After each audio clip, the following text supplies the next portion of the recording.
Buenas noches, mi nombre es Yarit Elena Jaramillo Laya, soy estudiante del programa de Radiología e Imágenes Diagnósticas de la Universidad Nacional Abierta a Distancia. En esta ocasión les voy a hablar acerca de unos protocolos de algunos estudios. Bueno, tenemos como primero el esofagograma. Este nos permite diagnosticar problemas en el esófago y la parte superior del tracto gastrointestinal. Este examen tiene como anatomía radiológica, entonces primero pasa por el esófago, luego la faringe, luego el estómago, luego la faringoesofágica, luego la gastroesofágica. También tiene como finalidad buscar ciertas patologías como lo son la estenosis esofágica, la esofagitis y la acalasia.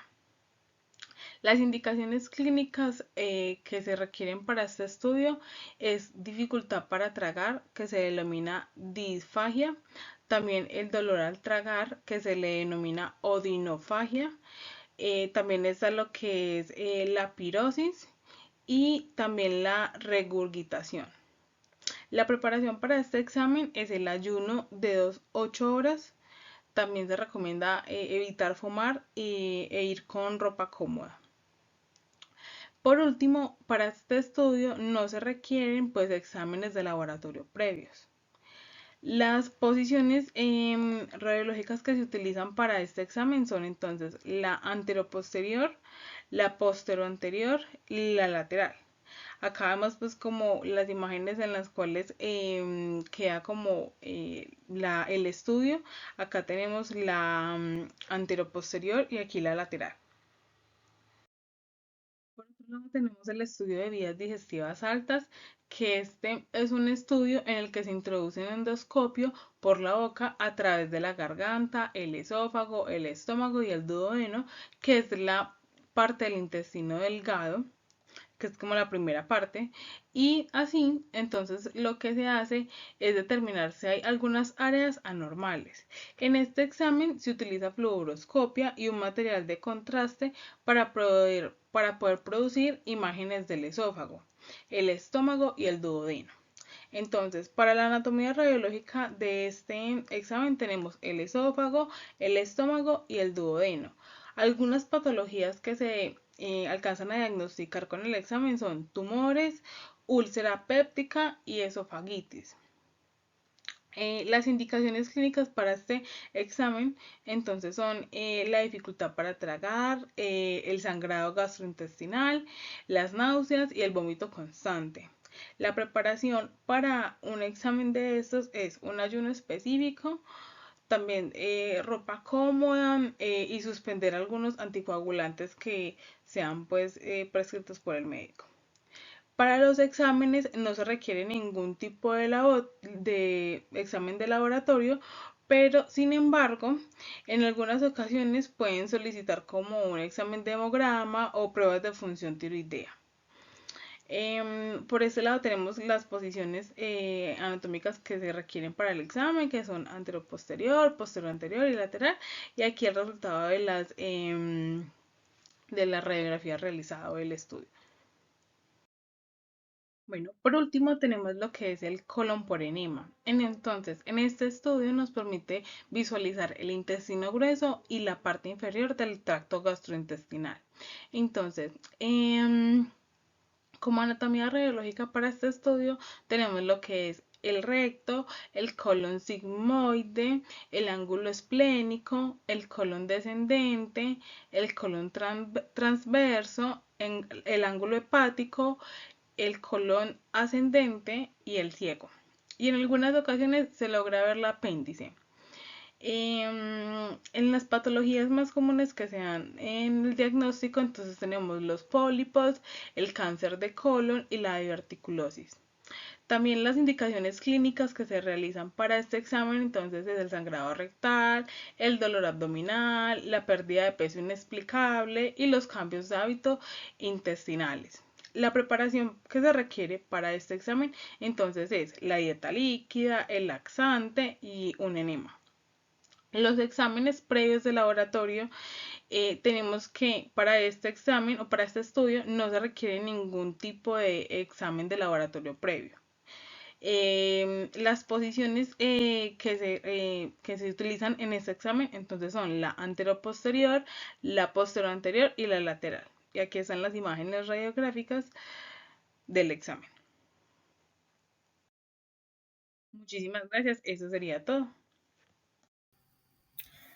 Hola, cordial saludo. Mi nombre es Jennifer, estudiante de cuarto semestre del programa de Tecnología en Radiología de Imágenes Diagnósticas. Este curso entonces se llama Imagenología Especial y pertenezco al grupo 154005A-1704.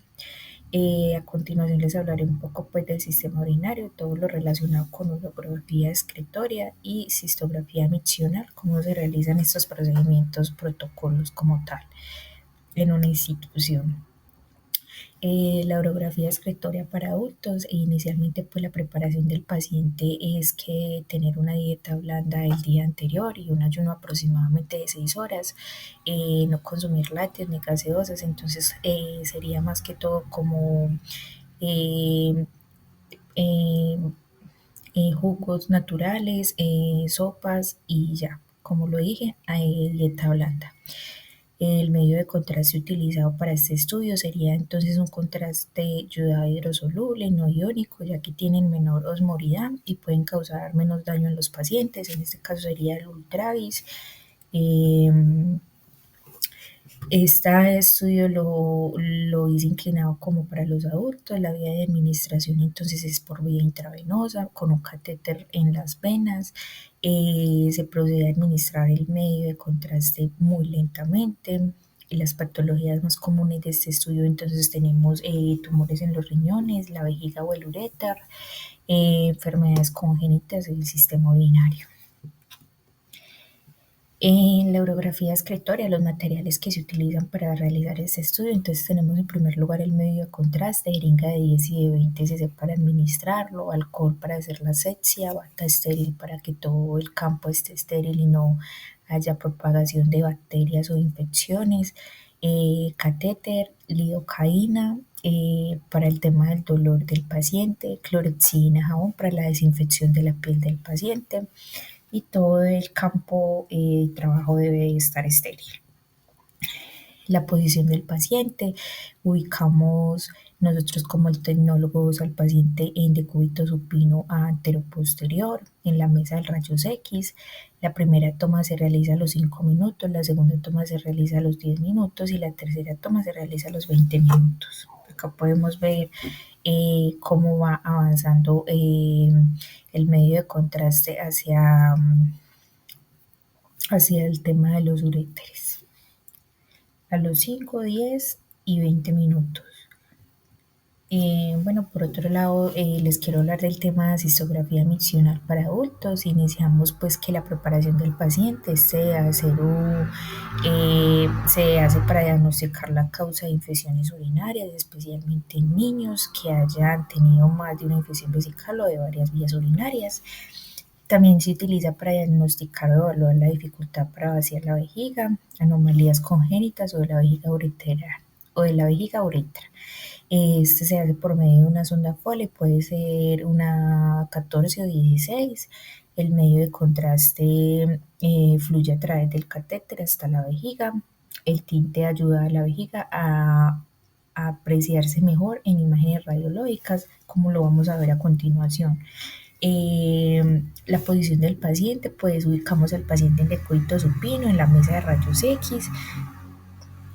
Se inserta suavemente un tubo delgado y flexible llamado catéter o sonda vesical en la uretra, el conducto que transporta la orina desde la vejiga hasta la parte externa del cuerpo y se pasa hasta la vejiga.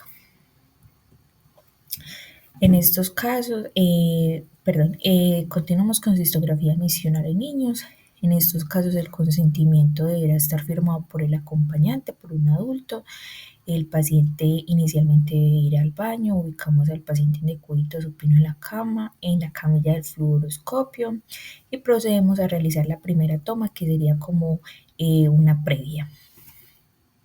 Acá tenemos entonces la anatomía de la pelvis, donde tenemos también, después del paciente haber misionado, la vejiga totalmente vacía. Entonces tenemos lo que es la pubis, el isquio, los agujeros obturadores, el acetábulo, la articulación coxofemoral, las crestas ilíacas, el ilion y la sínfisis púbica. Cistografía misional en niños. Posicionamos al paciente para hacer la inserción de la sonda Foley y así administrar el medio de contraste. Si en el caso de que sea un niño, entonces la sonda Foley sería un poco más pequeña. El calibre. Ubicamos en tercer paso, ubicamos al paciente nuevamente en decúbito supino y le indicamos que nos avise cuando sienta o tenga el deseo de orinar y se procede a pasar el medio de contraste a través de la sonda urinaria. Cuando la vejiga esté llena o el contraste eh, se propague por toda la vejiga, tomamos la primera imagen. El cuarto paso sería entonces, continuamos observando la pelvis y la estructura de la vejiga por medio del fluoroscopio y hacemos la otra toma, que sería la segunda. El quinto paso sería realizar una toma cuando la vejiga esté en toda su capacidad llena de medio de contraste. El sexto paso sería tomar una oblicua, tanto izquierda como derecha, que se pueda visualizar bien todo el tema de la vejiga en varias posiciones. Por último, retiramos la sonda y tomamos la última radiografía postmiccional. Acá proyecté una imagen de cómo se ve después de que el paciente miccionó y ya arrojó el medio de contraste. Esto era lo que les tenía por contar. Muchísimas gracias. Hasta luego. Hola, mi nombre es Sebastián Carmona, soy estudiante de la tecnología de radiología e imágenes diagnósticas en la Universidad Nacional Abierta a Distancia. Y para esta, la tarea número 4 de imagenología especial, tenemos la oportunidad de elegir entre 5 sistemas. Yo elegí el sistema arterial y venoso, el cual contiene la angiografía coronaria, angiografía del aorto abdominal y la venografía de vena cava superior. Para realizar la exposición, yo elegí el segundo tema, el cual es la angiografía del aorto abdominal. Este evalúa la aorta abdominal y sus ramas principales, las cuales son el tronco celíaco, las arterias mesentéricas, las arterias renales y la bifusión aórtica. Tres de las patologías más comunes de este estudio son el aneurisma del aorto abdominal, la estenosis de la arteria renal y la disección aórtica. El aneurisma de la aorta abdominal es cuando hay una dilatación en la aorta en la región abdominal. Esto ocurre cuando una de la pared se debilita y tiende a expandirse formando un aneurisma. La estenosis de la arteria renal, por el contrario del aneurisma, es cuando hay un estrechamiento de una de las arterias que llevan la sangre a los riñones. Esta así reduce el flujo y puede causar un daño renal. Y la disección aórtica es una afección la cual se produce cuando hay un desgarre de la capa interna de la aorta. Este desgarro permite que la sangre fluya entre las capas de las paredes, separándolas y así creando un canal. Las indicaciones clínicas para tomar este examen son un dolor abdominal, una sospecha de aneurisma aórtico o hipertensión. La preparación del paciente es un ayuno de 6 a 8 horas, usar prendas cómodas que no lleven nada de metal, informar al médico sobre los medicamentos que te estás tomando y firmar un consentimiento informado. Los exámenes de laboratorio que te requieren son el hemograma completo, las pruebas de coagulación, la función renal de creatina. Y la proyección principal es de cúbito supino anteroposterior, con el rayo central incidiendo de manera perpendicular en medio de la región lumbar. Muchas gracias. Hola, mi nombre es Charit Torres y en esta tercera actividad los estudios que elegí fueron la hisperosalpingografía, que es un examen empleado para observar las trompas de falopio, y la cavidad uterina. Se usa básicamente para detectar posibles casos de infertilidad. La preparación para el paciente depende del lugar donde se realice, ya que en algunos lugares pueden solicitar un enema la noche anterior del examen en caso de inflamación pélvica y cuando se está en embarazo. El medio de contraste usado es el yodo hidrosoluble. La vía de aplicación de contraste es vía intracavitaria por medio de un espéculo para observar el cuello uterino. Cuando se visualiza el cuello uterino, se coloca el catéter por donde se va a pasar el medio de contraste hacia las trompas. Los materiales que se utilizan son gasas, artefacto lumínico, antiséptico como Perminox, anestésico como licodaína en gel, jeringa de litros y medio de contraste hidrosoluble. Las posiciones radiológicas para este estudio se le pide al paciente que se ubique en posición ginecológica y se toman imágenes en AP y oblicua. Acá tenemos una imagen radiológica de referencia de un estudio.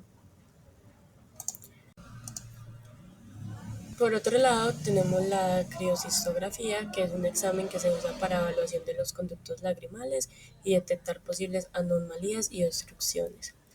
La preparación para el paciente. Este estudio no requiere preparación por parte del paciente, pero en el caso de las mujeres se les pide no usar maquillaje. Por otro lado, se le aplica al paciente un anestésico local en forma de colirio. El medio de contraste más usado en este estudio es el yodado y la vía de aplicación del medio de contraste es vía intracanicular. Se inserta un catéter delgado en el punto del drenaje del conducto nasolacrimal. A través de este se inyecta el medio de contraste en el sistema de drenaje lagrimal. Los materiales que utilizamos en este estudio son un dilator lagrimal, una aguja curva, una jeringa recarga de contraste, gasas y guantes estériles. Los materiales que utilizamos en este estudio son un dilator lagrimal, aguja curva, jeringa recarga de contraste y gasas y guantes estériles. Las posiciones radiológicas para este estudio son AP, lateral y oblicua. Acá tenemos unas imágenes radiológicas de este estudio. Y por último tenemos la cialografía. Este es un procedimiento radiológico el cual consiste en evaluar las principales glándulas salivales para detectar obstrucciones o lesiones en las glándulas. Este estudio no requiere preparación específica, pero sí se debe contar con una buena higiene bucal. El medio de contraste más usado para este estudio es el contraste yodado. La vía de aplicación de contraste es vía intracavitaria. El catéter se coloca directamente en los conductos salivales. Se usa un catéter de 21 para la parótida y de 24-27 para la submaxilar. Se usa de 0,5 a 2 centímetros de contraste yodado. Los materiales para realizar una cialografía son de presión lingual, gasas, secretágogo, cánula, jeringa, contraste, luz dirigible y lentes de aumento. Las posiciones radiológicas para este estudio son AP, lateral y oblicua. Acá les dejo unas imágenes radiológicas de este estudio. Eso sería todo, muchísimas gracias.